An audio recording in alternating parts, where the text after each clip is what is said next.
Hey guys, join me tonight as we talk immigration news. There's a lot of important things going on that I want to make you aware of. And if you're already aware of some of these things, these issues, I want to share my thoughts with you about them. So if you're out there tonight and you'd like to be part of this session, chime in, let me know who's watching and how you're feeling. I'm Latoya McBean Pompey, an immigration lawyer in New York, working with clients all over the US and the world on complex immigration matters. At McBean Law, you can reach out to us at mcbeanlaw.com and also at 516-866-3900. I see that some people have joined. It's good to see you tonight. Welcome to this broadcast. Go ahead and let me know how you guys are feeling tonight. Chime in below. Also, share this live session with your feed if you're watching live on Facebook. It's been ages since I've done something like this, and it feels good to be back in front of you. Okay, so let's talk about some important things. We're going to talk about unused visa or green cards that would allow the immigration backlog on both the family and the employment based side to be addressed. That's issue number one. We're going to talk about ICE, guys. There's some important developments with respect to ICE and their enforcement ability. We'll also talk about an important bill that was signed into law by Florida's governor just recently. We'll also talk about the NVC, the National Visa Center Backlog Report. Where are they with respect to the backlog? And then we'll also talk about something that happened right here in New York today with respect to immigrants and a new bill that allowed them, some people to vote, some immigrants to vote. So as you're coming on board, again, go ahead and say hello. It's nice to see you. It's nice to see you. Thank you so much for coming on and being with me tonight.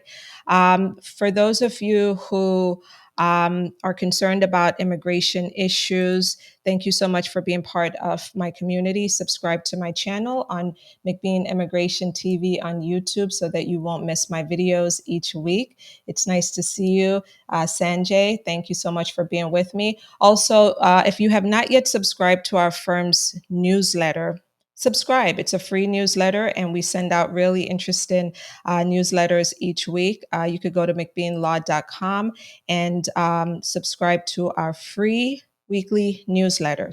So let's talk about some immigration matters, guys.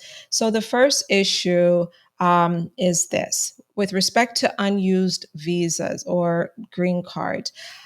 Just on Friday, as a matter of fact, on Friday, the Appropriations Committee on the House of Representatives side passed or voted out, I should say, voted out of committee by 32 to 25 provisions that would allow unused green cards that have been abandoned or unused over the past 3 decades to be applied to going forward so that it could address the backlog on both the family and the employment side of things. And so the appropriations language, it has a very long way to go, guys. It's not this, appropriations process or the legislative process is a slow one most times. And so this is a positive development, but we've seen this happen before, right, with respect to unused visas.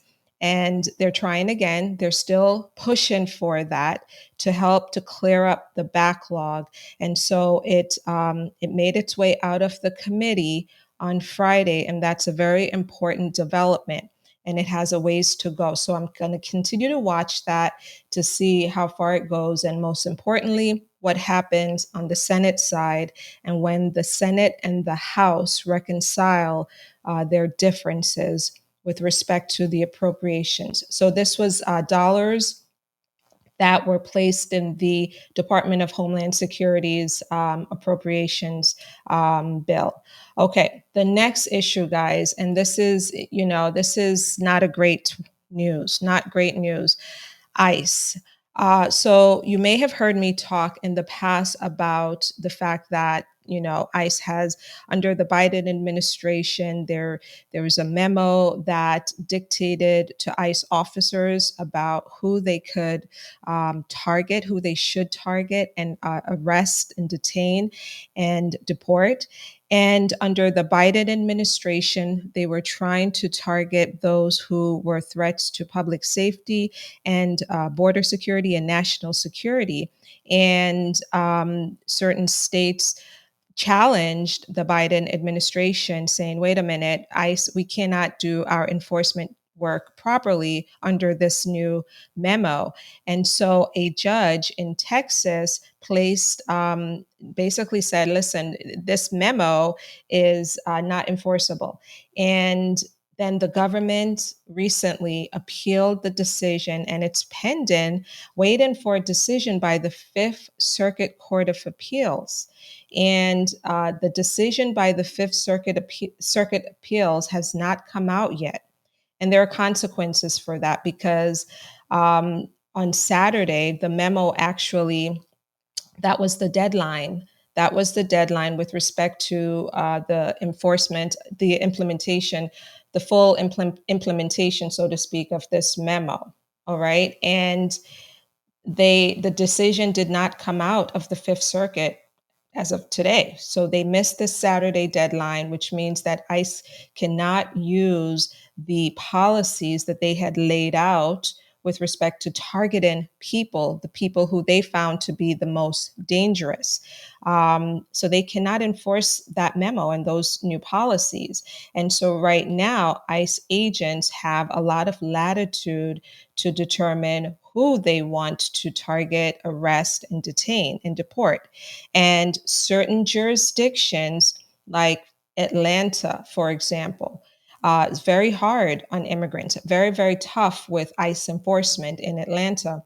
So jurisdictions like that, they now have a lot of latitude to do what they want to do, so to speak, with respect to detaining folks and targeting them. But other jurisdictions, like in New York and some other states, we're expecting that ICE will continue to to continue to operate the way that is dictated under this memo.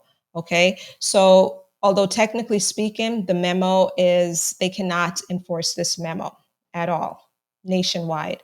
And so that's really concerning, again, especially for certain places like Atlanta, Georgia, and some other conservative states.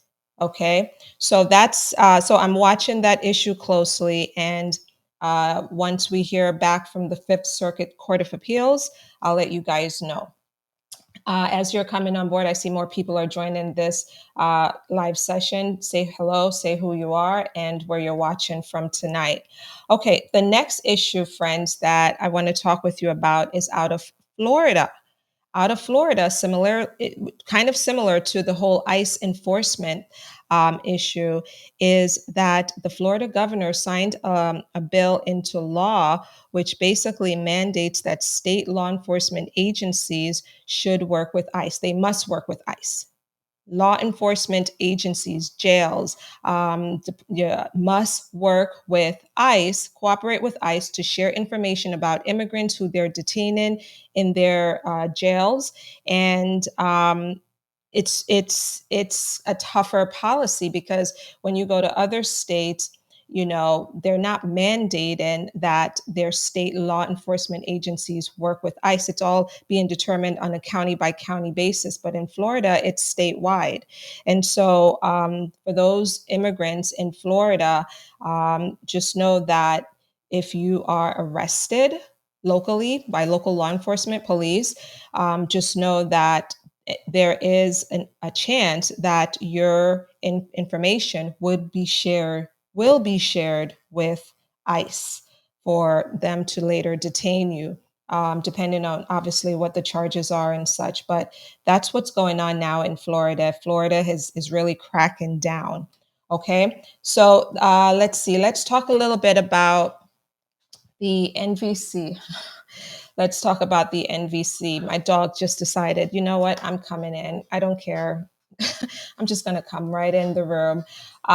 Let's talk about the NVC Immigrant Backlog Report. So let me see if I can jump on to the NVC's page and show you guys what's really going on with the backlog. Okay, so according to this backlog, this is the latest one, last updated this month, June 2022. So as of May 31st, 455,000 people were considered documentarily qualified by the NVC, and their case was ready to be scheduled for an interview.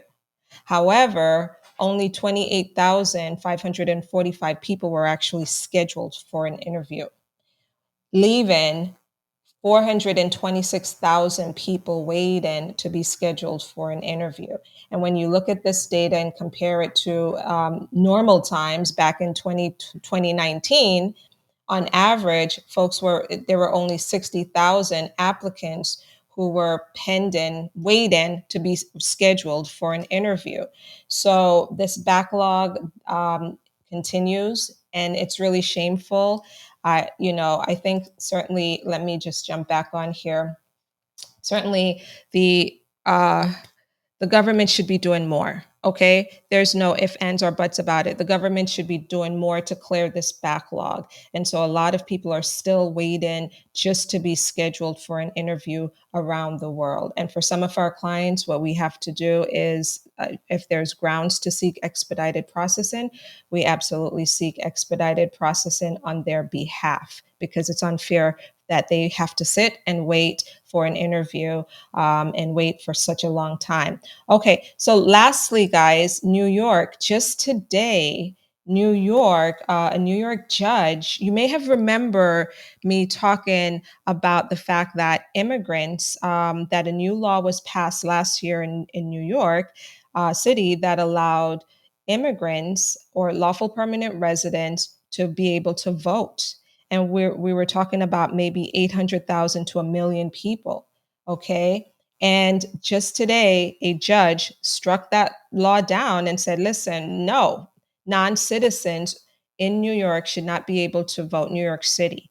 So that's the latest with that. The Republican Party and some Republican lawmakers sued the city, and they won. And just interestingly enough, you should know that the past mayor of New York, Mayor de Blasio, and the current mayor, neither one of them had even signed this bill into law, nor vetoed it. It was just there hanging.